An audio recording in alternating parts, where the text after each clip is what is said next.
Comunicación. ¿Qué es la comunicación? Nosotros entendemos que más allá de la palabra, más allá del concepto, la comunicación es un fenómeno que describe una acción que principalmente se desarrolla entre las personas, pero que sabemos todos tiene siempre un sentido más amplio.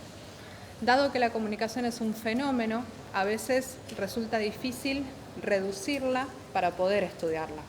Eso es importante tenerlo en cuenta. Cada vez que estamos estudiando, investigando algo, lo estamos reduciendo, lo estamos simplificando para volverlo más accesible. Por eso es importante tener en cuenta que cada vez que elegimos una teoría o un enfoque, lo que estamos eligiendo es un recorte posible de ese objeto complejo que queremos abordar, ¿sí? Cada vez que elegimos una teoría, no elegimos solamente una categoría o una palabra para describir la comunicación, en este caso, sino que elegimos toda la carga, ¿sí?, enunciativa, simbólica, ideológica, del autor, del teórico, que le dio marco a esa teoría.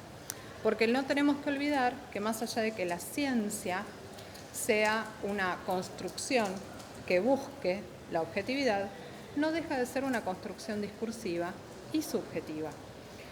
Van Dijk dice que el discurso científico, para producir un cierto alejamiento del objeto de estudio, lo que produce es una ficción de objetividad. Es decir, la objetividad es algo que se construye mediante una serie de recursos, pero no es algo natural.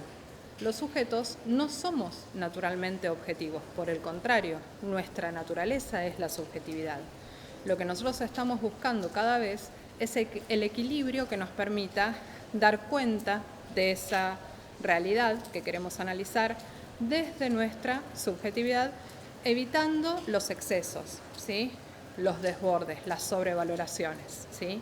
Por eso cuando hacemos investigación en la universidad evitamos los valores axiológicos, lindo, feo, bueno, malo, y también evitamos los excesos de adjetivación, las genialidades, ¿sí?, o las terribles tragedias, por decirlo de algún modo.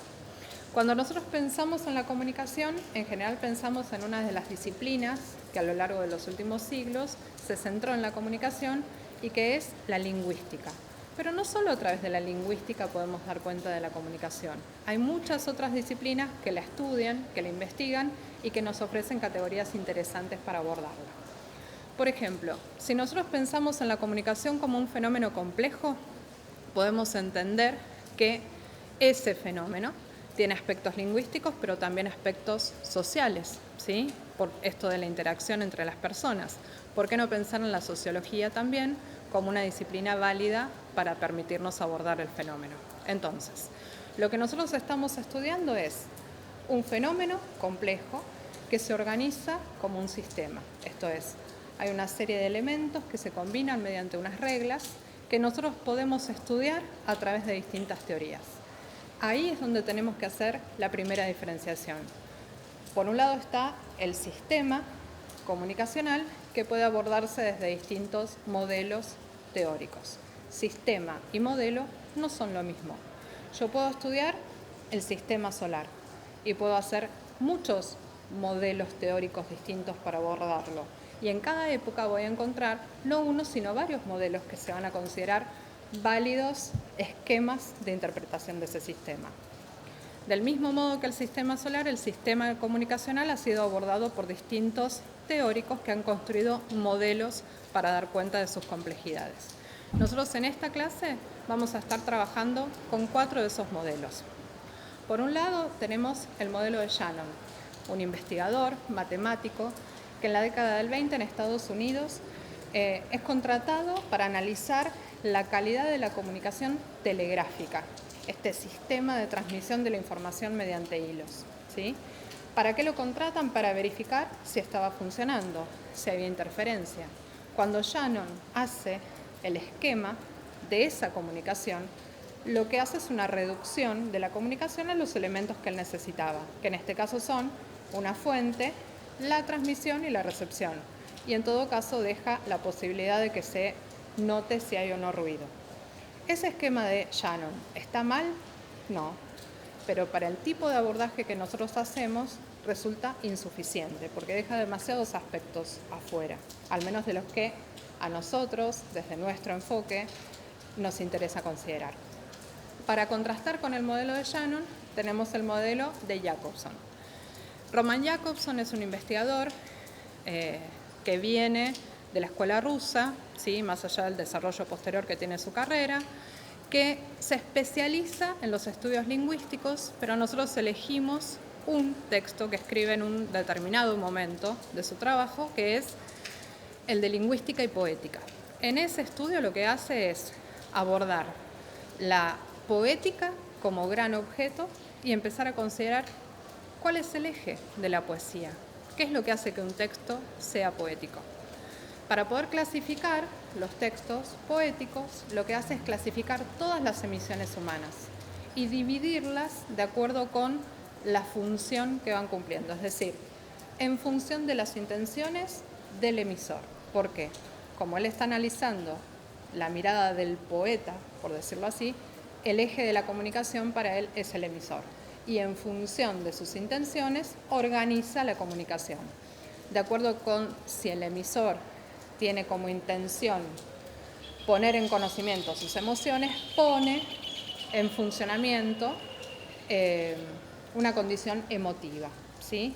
Pone el lenguaje en función emotiva.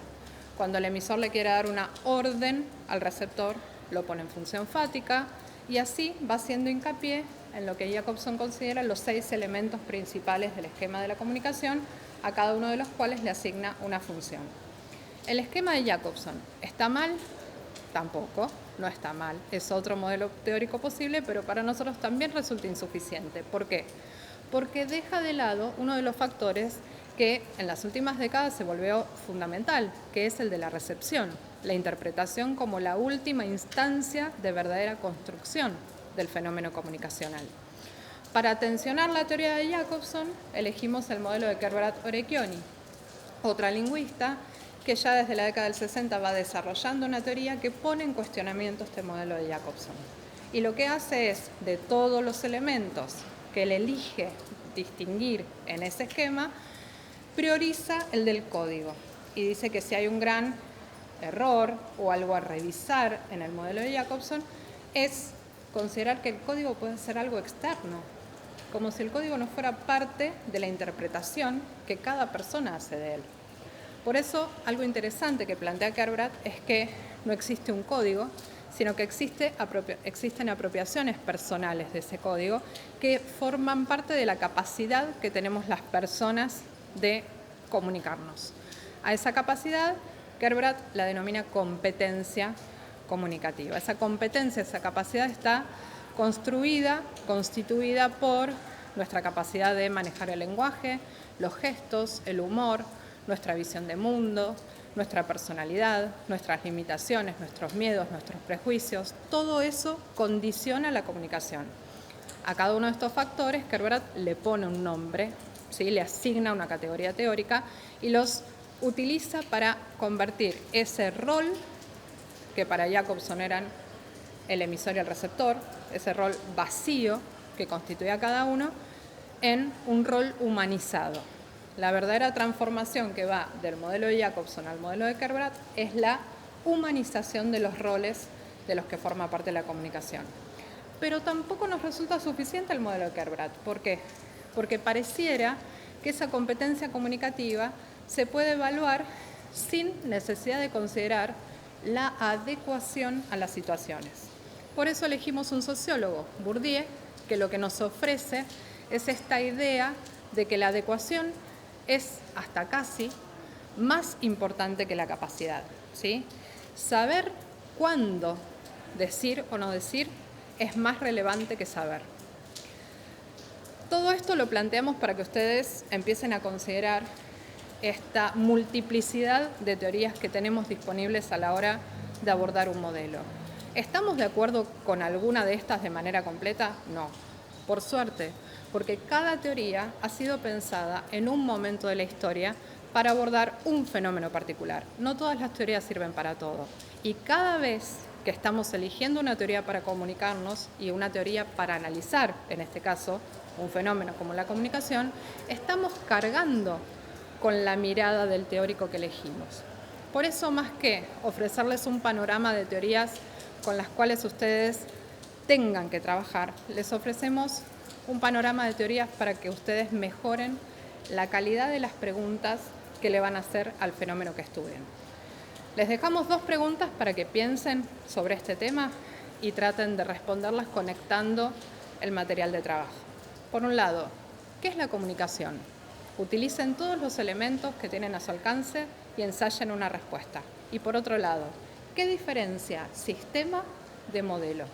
Con todo lo que vimos en este primer encuentro, podemos llegar a una primera aproximación de una respuesta.